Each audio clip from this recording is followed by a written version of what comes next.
ஆண்டவராகிய இயேசு கிறிஸ்துவின் நாமத்துக்கு மேன்மை உண்டாவதாக. மாற்கு எழுதின சுவிசேஷம் 3வது அதிகாரம் வசனம் 9 இப்படியாய் சொல்லப்படுகிறது.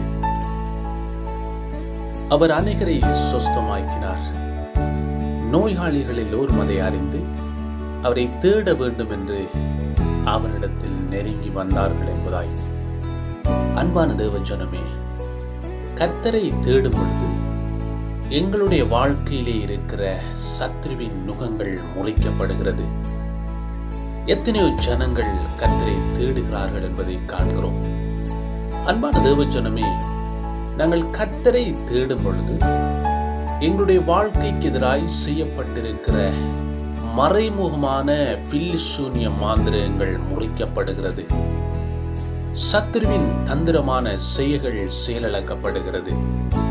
அப்படியானால் நாங்கள் முழுமையாய் கர்த்தரை தேடும் பொழுது, நாங்கள் முழுமையாய் கர்த்தரை ஆராதிக்கும் பொழுது, நாங்கள் முழுமையாய் கர்த்தருடைய வார்த்தையை தியானிக்கும் பொழுது சத்ருவின் நுகங்கள் அறுக்கப்படுகிறது. சத்ருவின் தந்திரமான செயல்கள் செயலிழக்கப்படுகிறதா இருக்கிறது.